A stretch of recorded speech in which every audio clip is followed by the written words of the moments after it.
ನಮಸ್ಕಾರ ಸ್ನೇಹಿತರೆ. ಹೊರ್ಮುಜ್ ಜಲಸಂಧಿಯಲ್ಲಿ ಇರಾನ್ ಮಾಡ್ತಿರೋ ಕೆಲಸ ಈಗ ಇಡೀ ಜಗತ್ತನ್ನ ಬೆಚ್ಚಿ ಬೀಳಿಸ್ತಾ ಇದೆ. ಕಳೆದ 2 ವಾರಗಳಿಂದ ಮಿಸೈಲ್ಸ್, ಡ್ರೋನ್ಸ್, ಫೈಟರ್ ಜೆಟ್ಗಳ ಮೂಲಕ ಬಡಿದಾಡ್ತಾ ಇದ್ರು. ಕೆಮಿಕಲ್ ಆಯುಧಗಳ ಬಳಕೆಯ ಚರ್ಚೆ ಕೂಡ ಆಯಿತು. ಆದ್ರೀಗ ಇರಾನ್ ಅತ್ಯಂತ ಭಯಾನಕ ಆಟ ಶುರು ಮಾಡಿದೆ.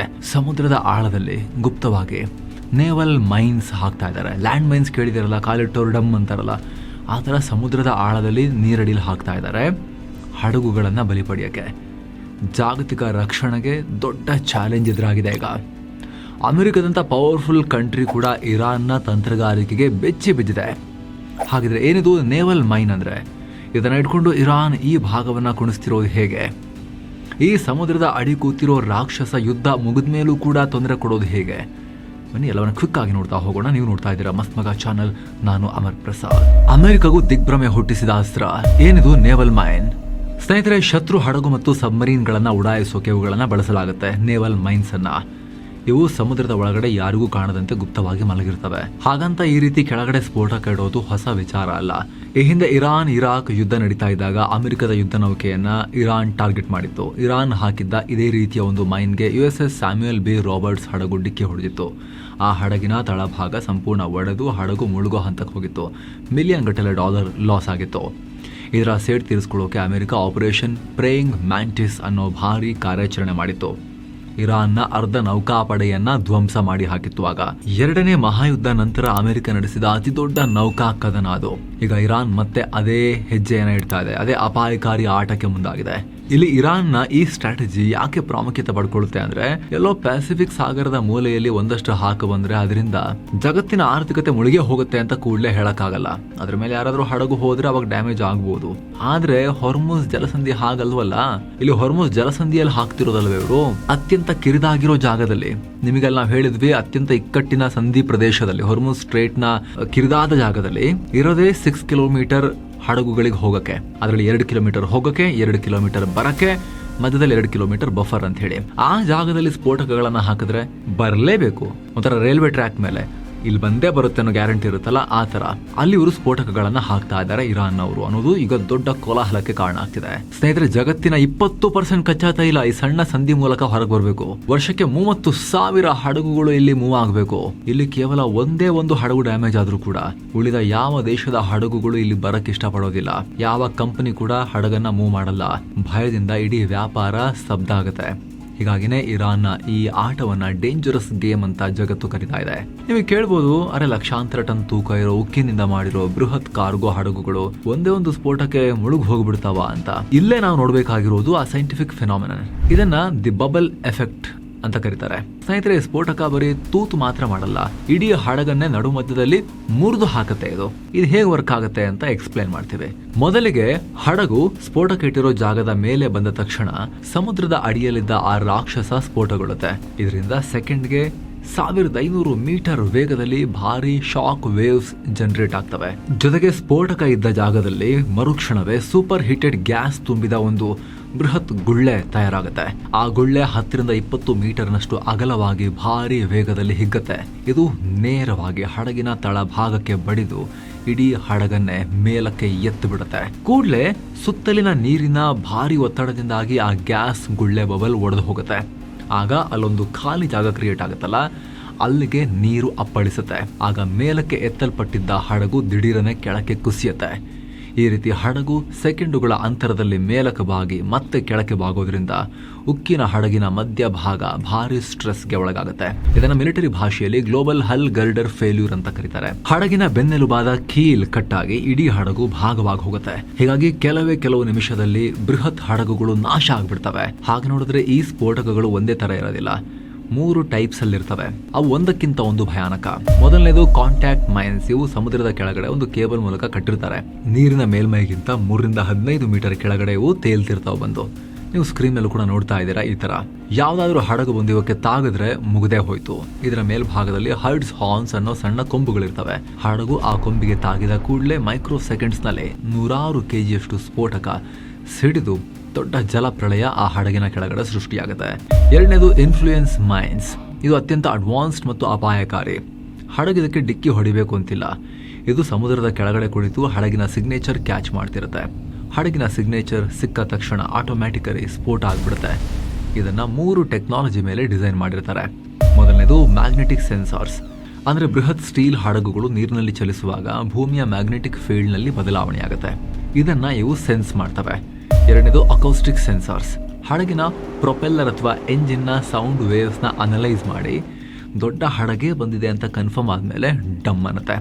ಮೂರನೇದು ಪ್ರೆಷರ್ ಸೆನ್ಸಾರ್ಸ್, ಅಂದ್ರೆ ಸಾವಿರಾರು ಟನ್ ತೂಕದ ಹಡಗು ನೀರಿನ ಮೇಲಿಂದ ಹೋದಾಗ ನೀರಿನಲ್ಲಿ ಭಾರಿ ಒತ್ತಡದ ಬದಲಾವಣೆ ಆಗುತ್ತೆ, ಆ ಪ್ರೆಷರ್ ಅನ್ನ ಗ್ರಹಿಸಿ ಇವು ಸಿಡಿತವೆ. ಹಾಗೆ ಇನ್ನೊಂದು ರೀತಿ ಲಿಂಪೆಟ್ ಮೈನ್ಸ್ ಅಂತಲೂ ಇರ್ತವೆ. ಇವುಗಳನ್ನು ನೇರವಾಗಿ ಎಕ್ಸ್ಪರ್ಟ್ ಡೈವರ್ಗಳು ಅಥವಾ ಮಿನಿ ಸಬ್ಮರೀನ್ಗಳು ಮ್ಯಾಗ್ನೆಟ್ ಕ್ಲ್ಯಾಂಪ್ ಬಳಸಿ ಹಡಗಿನ ಕೆಳಗಡೆ ಅಂಟಿಸ್ತಾರೆ. ಟೈಮರ್ ಸೆಟ್ ಮಾಡಿದ ಸಮಯಕ್ಕೆ ಸರಿಯಾಗಿ ಇದು ಸ್ಫೋಟ ಆಗುತ್ತೆ. ಇದನ್ನು ಸಮುದ್ರದಲ್ಲಿ ಮೊದಲೇ ಬಚ್ಚಿಡಲ್ಲ. ಹೆಚ್ಚಾಗಿ ಇವುಗಳನ್ನು ಶತ್ರು ಹಡಗುಗಳು ಬಂದರಿನಲ್ಲಿ ನಿಂತಾಗ ಅಥವಾ ನಿಧಾನವಾಗಿ ಚಲಿಸ್ತಿರುವಾಗ ನಾಶ ಮಾಡೋಕೆ ಯೂಸ್ ಮಾಡ್ತಾರೆ.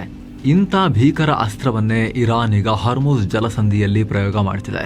ರಿಪೋರ್ಟ್ಸ್ ಪ್ರಕಾರ ಇರಾನ್ನ Islamic revolutionary guard corps 2,000-6,000 naval mines ಅನ್ನ ಸ್ಟಾಕ್ ಮಾಡಿಟ್ಕೊಂಡಿದೆ.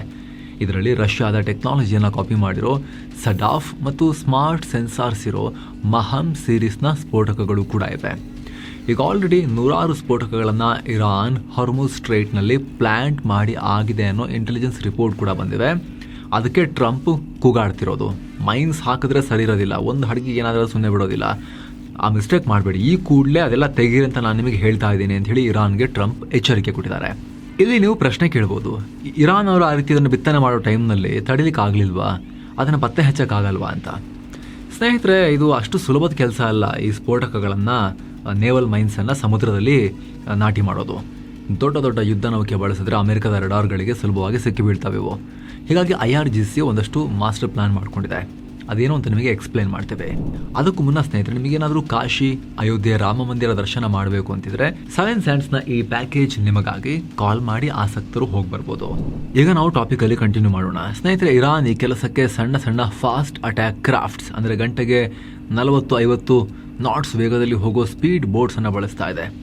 ಹಾಗೆ ಕರಾವಳಿ ತೀರದಲ್ಲಿ ಓಡಾಡೋ ಘಾದಿರ್ ಕ್ಲಾಸ್ನ ಮಿನಿ ಸಬ್ಮರೀನ್ಗಳನ್ನು ಕೂಡ ಇದಕ್ಕೆ ಬಳಸ್ತಾ ಇದ್ದಾರೆ. ಮಧ್ಯರಾತ್ರಿ ಕತ್ತಲಲ್ಲಿ ತಮ್ಮ ಸಣ್ಣ ಸಣ್ಣ ಬೇಸ್ಗಳಿಂದ ಹೊರಡೋ ಈ ಸ್ಪೀಡ್ ಬೋಟ್ಗಳು ತಲಾ 2-3 ಸ್ಫೋಟಕಗಳನ್ನು ಕದ್ದು ಮುಚ್ಚಿ ತಗೊಂಡು ಹೋಗ್ತವೆ. ಸಮುದ್ರದ ಉದ್ದಕ್ಕೂ ಹರಡಿಕೊಂಡು ನಿಗದಿತ ಜಾಗಗಳಲ್ಲಿ ಈ ರಾಕ್ಷಸರನ್ನ ಅವರು ಡ್ರಾಪ್ ಮಾಡ್ತಿದ್ದಾರೆ. ಇದು ರೆಡಾರ್ಗಳ ಕಣ್ಣಿಗೆ ಸಿಗದ ಪಕ್ಕಾ ಘೋಸ್ಟ್ ಆಪರೇಷನ್. ಹೀಗಾಗಿನೇ ಅಮೆರಿಕದ ಸೆಂಟ್ರಲ್ ಕಮಾಂಡ್ ಈ ಮಾರ್ಗವನ್ನ ಹದ್ದಿನ ಕಣ್ಣಿಟ್ಟು ಹುಡುಕೋಕೆ ಪ್ರಯತ್ನ ಪಡ್ತಿದೆ, ಕಣ್ಣಿಡೋಕೆ, ಮಾನಿಟರ್ ಮಾಡೋಕೆ ಪ್ರಯತ್ನ ಪಡ್ತಿದೆ. ಈಗ ಆಲ್ರೆಡಿ ಈ ತರ ನಾಟಿ ಮಾಡಿ ಬರೋಕೆ ಹೊರಟಿದ್ದ 16 ಬೋಟ್ಗಳನ್ನ ಅಮೆರಿಕ ಮುಳುಗಿಸಿ ಹೊಡೆದು ಹಾಕಿದೆ. ಬಿಗ್ ವಾರ್ನಿಂಗ್ ಕೊಟ್ಟ ಟ್ರಂಪ್. ಸ್ನೇಹಿತರೆ, ಅಮೆರಿಕ ತನ್ನ ಬಳಿ ಇರೋ P-8I ಪೊಸಿಡಾನ್ ವಿಮಾನ, ಗಸ್ತು ವಿಮಾನ, MQ-9 ರೀಪರ್ ಡ್ರೋನ್ಸ್ ಮತ್ತು ಸ್ಯಾಟಲೈಟ್ಸ್ ಅನ್ನ ಬಳಸಿಕೊಂಡು ಈಗಲೂ ಕೂಡ ಈ ಹಾರ್ಮುಜ್ ಜಲಸಂಧಿಯನ್ನು ಮಾನಿಟರ್ ಮಾಡ್ತಿದ್ದಾರೆ. ಆದರೆ ಇರಾನ್ನ ಆಟವೂ ಕೂಡ ಜೋರಾಗಿ ನಡೀತಾ ಇದೆ. ಹೀಗಾಗಿ ಆಗಲೇ ಹೇಳಿದ ಹಾಗೆ ಟ್ರಂಪ್ ನೇರವಾಗಿ ಓಪನ್ ವಾರ್ನಿಂಗ್ ಕೊಟ್ಟಿರೋದು ಇರಾನ್ಗೆ. ಸಮುದ್ರದಲ್ಲಿ ಕದ್ದು ಮುಚ್ಚಿ ಆಡ್ತಿರೋ ಆಟವನ್ನ ನಿಲ್ಲಿಸಿ ಕೂಡಲೇ ಆ ಸ್ಫೋಟಕಗಳನ್ನ ತೆಗಿರಿ ಅಂತ ಆಗ್ರಹ ಮಾಡಿದ್ದಾರೆ. ಇಲ್ಲಾಂದ್ರೆ ಇನ್ನೂ ಭಯಂಕರವಾಗಿ ದಾಳಿ ಮಾಡ್ತೀವಿ ಅಂತ ವಾರ್ನಿಂಗ್ ಕೊಟ್ಟಿದ್ದಾರೆ ಟ್ರಂಪ್. ಯಾಕಂದ್ರೆ ಸ್ನೇಹಿತರೆ, ಸಮುದ್ರದಲ್ಲಿ ಒಂದ್ಸಲ ಹಾಕಿದ್ಮೇಲೆ ಪತ್ತೆ ಹಚ್ಚೋದು ತುಂಬಾ ಕಷ್ಟ. ಇದನ್ನ ಪತ್ತೆ ಹಚ್ಚೋಕೆ ಮೈನ್ ಸ್ವೀಪಿಂಗ್ ಅನ್ನೋ ಅತ್ಯಂತ ಕಠಿಣವಾದ ಆಪರೇಷನ್ ಮಾಡಬೇಕು. ಇದಕ್ಕಾಗಿ ಅಮೆರಿಕ ಅವೆಂಜರ್ ಕ್ಲಾಸ್ನಂಥ ವಿಶೇಷ ಮೈನ್ ಕೌಂಟರ್ ಮೆಷರ್ ಹಡಗುಗಳನ್ನು ಯೂಸ್ ಮಾಡ್ತಾ ಇದೆ. ಇವನ್ನ ಸ್ಟೀಲ್ನಿಂದ ಮಾಡಿಲ್ಲ, ಮ್ಯಾಗ್ನೆಟಿಕ್ ಸ್ಫೋಟಕಗಳು ಸಿಡಿಬಾರದು ಅಂತ ಇವುಗಳನ್ನು ಮರ ಮತ್ತು ಫೈಬರ್ ಗ್ಲಾಸ್ನಿಂದ ಮಾಡಿರ್ತಾರೆ. ಇವು ನೀರಿನ ಅಡಿಯಲ್ಲಿ ಸೈಡ್ ಸ್ಕ್ಯಾನ್ ಸೋನಾರ್ ಮತ್ತು ಸಿಂಥೆಟಿಕ್ ಅಪರ್ಚರ್ ಸೋನಾರ್ ಅನ್ನು ಅತ್ಯಾಧುನಿಕ ರೇಡಾರ್ ವೇವ್ಸ್ ಬಿಟ್ಟು ಸ್ಕ್ಯಾನ್ ಮಾಡ್ತವೆ. ಇದರ ಜೊತೆಗೆ ನೈಫ್ ಫಿಶ್ ನಂತಹ ಅಂಡರ್ ವಾಟರ್ ರೋಬೋಟ್ಸ್ ಅನ್ನ ಕೂಡ ನೀರಿನ ಒಳಗಡೆ ಬಿಡ್ತಾ ಇದ್ದಾರೆ. ಇನ್ನು ಕೆಲ ಬಾರಿ ಸಮುದ್ರದ ಈ ಸ್ಫೋಟಕಗಳನ್ನು ಹುಡುಕೋಕೆ ಹಡಗುಗಳ ರೀತಿಯಲ್ಲೇ ಸೌಂಡ್ ಮಾಡ್ತಾ ಮ್ಯಾಗ್ನೆಟಿಕ್ ಸಿಗ್ನೇಚರ್ ಇರೋ ಉದ್ದನೆಯ ಕೇಬಲ್ಸ್ ಅನ್ನ ನೀರಿನಲ್ಲಿ ಎಳ್ಕೊಂಡು ಹೋಗ್ತಾರೆ. ಆಗಲೂ ಕೂಡ ಇದಕ್ಕೇನು ಗೊತ್ತಾಗಲ್ವಲ್ಲ, ಆ ಸೌಂಡು ಆ ಮ್ಯಾಗ್ನೆಟಿಕ್ ಸಿಗ್ನೇಚರ್ ಅನ್ನ ಕ್ಯಾಚ್ ಮಾಡಿಕೊಂಡು ಹಡಗು ಬಂತು ಅಂತ ಅದು ಸ್ಫೋಟ ಆಗಿ ನಾಶ ಆಗುತ್ತೆ. ಆದರೆ ಗಮನಿಸಬೇಕಾಗಿರೋ ಒಂದು ಸಂಗತಿ ಏನು ಅಂದರೆ, ಈ ಮೈನ್ಸ್ ಇಟ್ಟಷ್ಟು ಫಾಸ್ಟ್ ಆಗಿ ಅವುಗಳನ್ನು ಕ್ಲಿಯರ್ ಮಾಡೋಕ್ಕೆ ಆಗಲ್ಲ.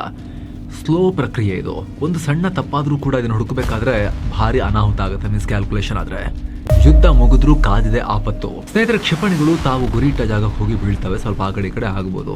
ಆದರೆ ಈ ಸಮುದ್ರದ ಸ್ಫೋಟಕಗಳ ಕತೆ ಹಾಗಲ್ಲ. ಇವಕ್ಕೆ ಶತ್ರು ಯಾರು ಮಿತ್ರ ಯಾರು ಅನ್ನೋದೇ ಗೊತ್ತಿರೋದಿಲ್ಲ. ಒಂದು ವೇಳೆ ಸಮುದ್ರದ ಕೆಳಗಡೆ ಈ ಸ್ಫೋಟಕ ಹಾಕಿರೋ ಕೇಬಲ್ ಅಥವಾ ಈ ಮೂರಿಂಗ್ ಲೈನ್ ಅವು ಕಟ್ಟಾದರೆ ಭಾರಿ ಅನಾಹುತ ಆಗುತ್ತೆ. ಈ ಸ್ಫೋಟಕಗಳು ಸಮುದ್ರದ ಅಲೆಗಳಿಗೆ ಸಿಲುಕಿ ಕೊಚ್ಕೊಂಡು ಹೋಗ್ತವೆ. ಆವಾಗ ಇವು ಯಾವ ದಿಕ್ಕಿನಲ್ಲಿ ಎಲ್ಲಿಗೆ ಹೋಗ್ತವೆ ಯಾರಿಗೂ ಊಹೆ ಮಾಡೋಕ್ಕಾಗೋದಿಲ್ಲ. ಯುದ್ಧ ಮುಗಿದು ವರ್ಷಗಳೇ ಕಳೆದರೂ ಕೂಡ ಇವು ಸಮುದ್ರದಲ್ಲಿ ಆಕ್ಟಿವ್ ಆಗಿ ಇರ್ಬೋದು. ಯಾವುದೋ ಅಮಾಯಕ ಹಡಗು ಇದಕ್ಕೆ ಬಲಿಯಾದರೂ ಆಶ್ಚರ್ಯ ಪಡಬೇಕಾಗಿಲ್ಲ. ಹೀಗಾಗಿನೇ ಗಲ್ಫ್ ಯುದ್ಧ ಬರೀ ಅಮೆರಿಕ ಮತ್ತು ಇರಾನ್ ನಡುವಿನ ಯುದ್ಧವಾಗಿ ಉಳಿದಿಲ್ಲ. ಮುಂದಿನ ದಿನಗಳಲ್ಲಿ ಇಡೀ ಜಗತ್ತಿನ ಆರ್ಥಿಕತೆ ಮತ್ತು ಮಿಲಿಟರಿ ಕ್ಷೇತ್ರದ ಮೇಲೆ ಇದು ಪ್ರಭಾವ ಬೀರ್ಬೋದು. ಇದರ ಬಗ್ಗೆ ಕ್ವಿಕ್ ಆಗಿ ಮಾಹಿತಿ ತಲುಪಿಸೋ ಪ್ರಯತ್ನ ನಾವು ಮಾಡಿದ್ದೀವಿ. ನಿಮಗೆ ಅನಿಸ್ತು, ನಿಮ್ಮ ಒಪಿನಿಯನ್ ಏನು ದಯವಿಟ್ಟು ಕಾಮೆಂಟ್ ಮಾಡಿ ತಿಳಿಸಿ. ಹಾಗೆ ಸ್ನೇಹಿತರೆ, ವಿಡಿಯೋ ಕೆಳಗಿರೋ ಜಾಯಿನ್ ಬಟನ್ ಮೂಲಕ ಆಸಕ್ತ ವೀಕ್ಷಕರು ಮಸ್ತ್ಮಗ ಪ್ರೀಮಿಯಂ ಮೆಂಬರ್ಸ್ ಆಗ್ಬೋದು. ಆ ಮೂಲಕ ಎಲ್ಲ ಮೆಂಬರ್ ಓನ್ಲಿ ವಿಡಿಯೋಸನ್ನು ನೋಡೋಕೆ ಶುರು ಮಾಡ್ಬೋದು. ಮತ್ತೆ ಭೇಟಿ ಆಗ್ತಿರೋಣ. ನಮಸ್ತೆ.